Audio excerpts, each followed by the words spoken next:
Hello, I'm Maruk Said, your microbiology guide. Let's explore in-depth micro techniques and uncover groundbreaking insight together on this educational journey into the fascinating realms of microbes.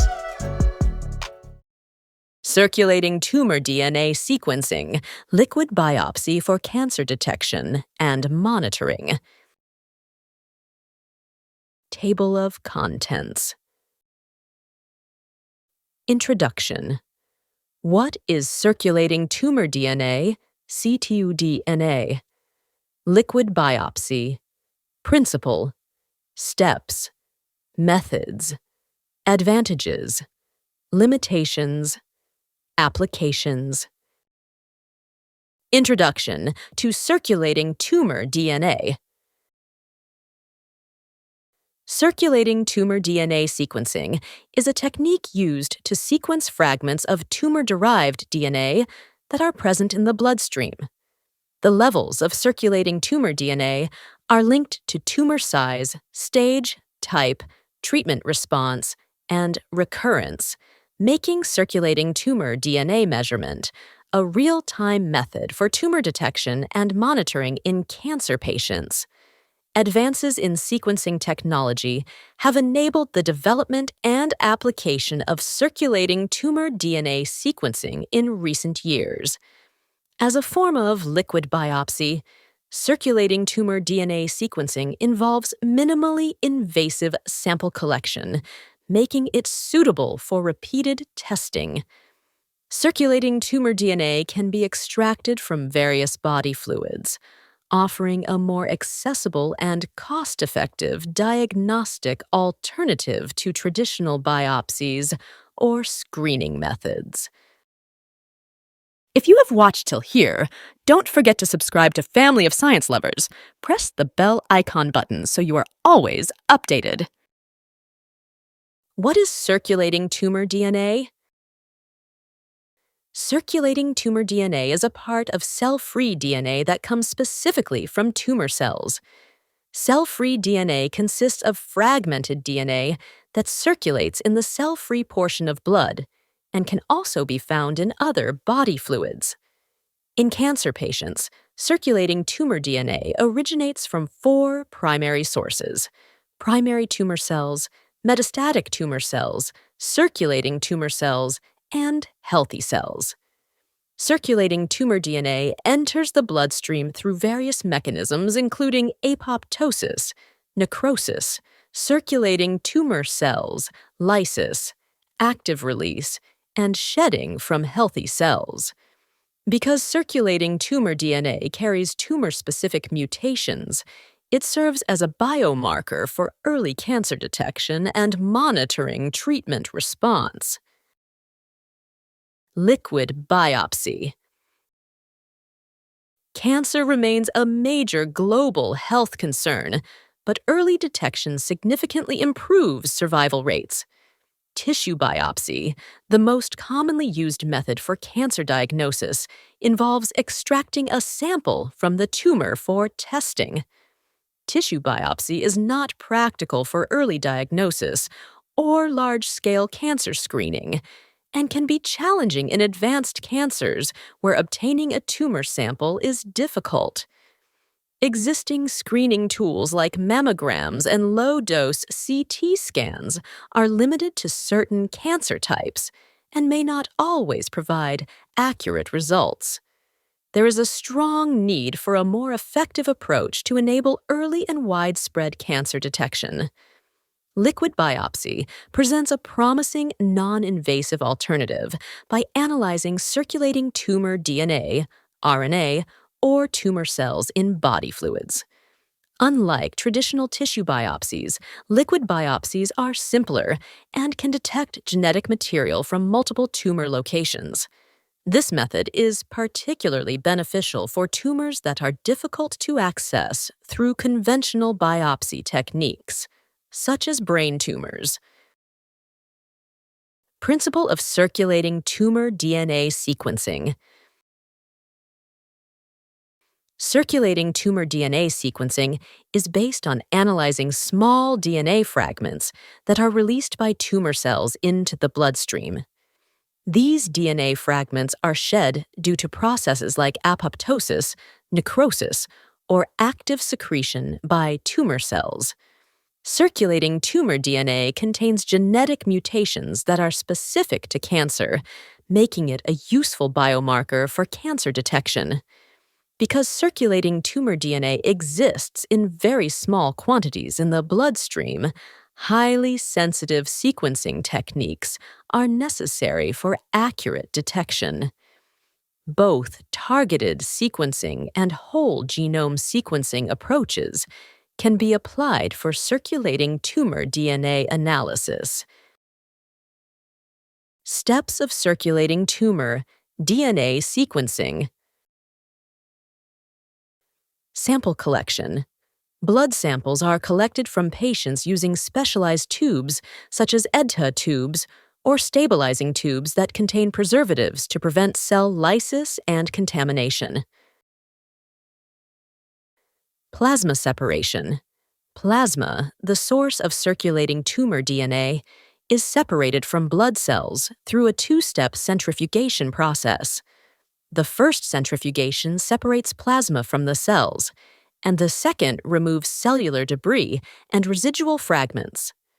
The final plasma is stored at -80 degrees Celsius before DNA isolation. DNA isolation and quality control. Plasma samples are processed to extract cell-free DNA, which includes both circulating tumor DNA from tumor cells and normal DNA from healthy cells. Various commercial kits and protocols are used for extraction. The quality and quantity of cell-free DNA are assessed using spectrophotometry or fluorometry. Due to the low concentration of circulating tumor DNA, enrichment methods like targeted capture or amplification are employed for effective analysis. Library preparation and PCR. The extracted circulating tumor DNA undergoes end repair and ligation of short DNA adapters to the fragment ends, allowing them to bind to the sequencing flow cell. These adapter-ligated fragments are then amplified using PCR and purified to eliminate leftover adapters, primers, and other impurities.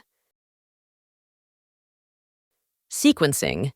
The purified library is loaded onto a sequencing platform such as Illumina, Ion Torrent, or Oxford Nanopore.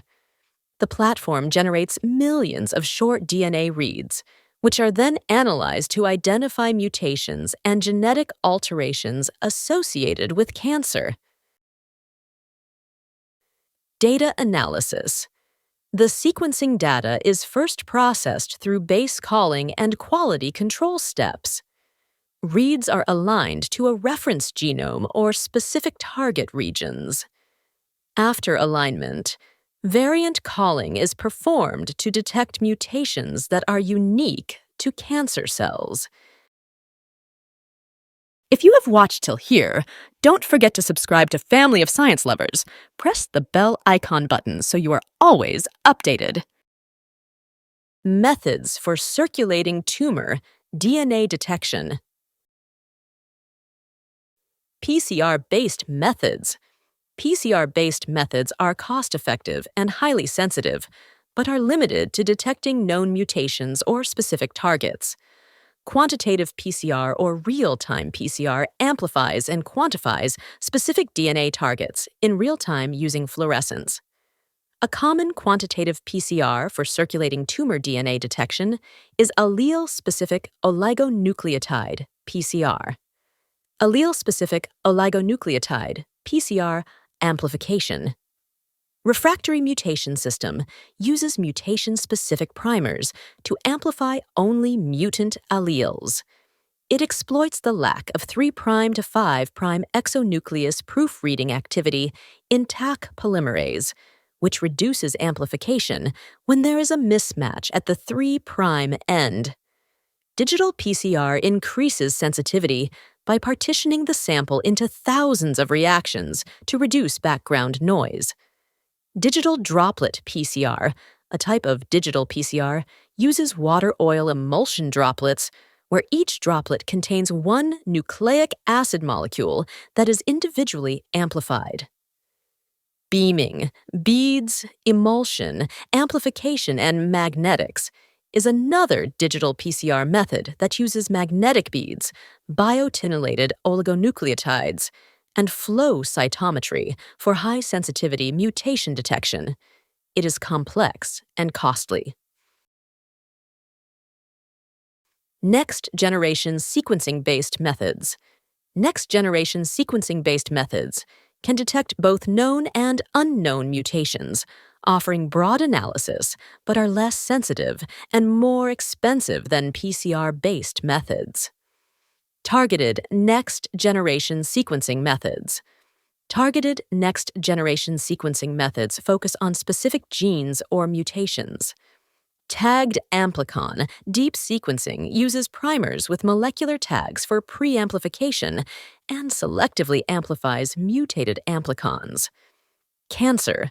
Personalized profiling by deep sequencing identifies recurrent mutations in a cancer type and uses biotinylated oligonucleotide selectors to detect these mutations in circulating tumor DNA. Immunoglobulin high-throughput sequencing is used for minimal residual disease monitoring in blood cancers by tracking immune receptor gene sequences. Safe sequencing system uses DNA barcodes called unique identifiers to correct errors before amplification and detect rare mutations. Targeted error. Correction sequencing uses molecular barcodes and start end mapping positions for high-accuracy mutation detection, particularly in early-stage cancers. Untargeted next-generation sequencing methods. Untargeted next-generation sequencing methods are genome-wide and not limited to predefined regions. Whole genome sequencing sequences the entire genome to detect large-scale genomic alterations, but is costly and less sensitive. Whole exome sequencing targets only protein-coding exonic regions, making it cheaper than whole genome sequencing, but it cannot detect mutations in non-coding regions and requires high DNA input. Oxford Nanopore Technology. Oxford Nanopore Technology is a third-generation sequencing method that provides rapid, low-cost, and flexible sequencing. Oxford Nanopore Technology has a higher error rate and struggles with short circulating tumor DNA fragments.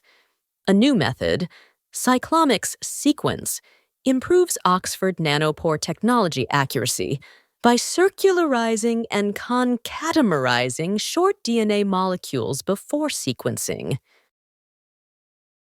Advantages of circulating tumor DNA sequencing. Circulating tumor DNA sequencing is a minimally invasive method that only requires a simple blood draw, avoiding the discomfort and risks of surgical tissue biopsies and making sample collection easier. It is highly sensitive and capable of detecting very low levels of circulating tumor DNA in the bloodstream. PCR-based methods, like digital droplet PCR, offer an affordable and fast approach to circulating tumor DNA detection. While NGS methods can be initially expensive, they are scalable and efficient, especially when processing multiple samples simultaneously. Circulating tumor DNA sequencing is particularly valuable for tumors that are difficult or inaccessible for conventional biopsy methods. It enables real-time tumor monitoring, allowing clinicians to track tumor progression, detect relapse, and assess treatment response without repeated tissue biopsies. Limitations of circulating tumor DNA sequencing. Detecting circulating tumor DNA in blood is challenging because both cancerous and non-cancerous cells release cell-free DNA into the bloodstream, making it hard to distinguish circulating tumor DNA. Circulating tumor DNA fragments are small, highly fragmented, and prone to degradation or loss, which makes their isolation and analysis difficult. The concentration of circulating tumor DNA in blood is very low, requiring highly sensitive and cost-effective detection technologies for accurate results. Pre-analytical steps such as sample collection, handling, transport, and storage can significantly impact the accuracy and reliability of circulating tumor DNA sequencing results. Applications of circulating tumor DNA sequencing. Circulating tumor DNA sequencing can aid in early cancer detection by identifying cancer-related mutations even before symptoms develop or tumors are visible on imaging scans. It can be applied at various stages of cancer care, including screening, diagnosis, treatment planning, and monitoring. Circulating tumor DNA sequencing supports personalized treatment by revealing tumor-specific genetic mutations that help guide targeted therapies. Due to the short half-life of circulating tumor DNA, it is effective for real-time monitoring of treatment response and for tracking the development of drug resistance, allowing timely adjustments to therapy. Circulating tumor DNA sequencing can detect minimal residual disease after treatment and help predict the risk of cancer relapse, improving long-term patient management. Thank you so much for watching. Don't forget to subscribe to my channel, press the bell icon button. Thank you!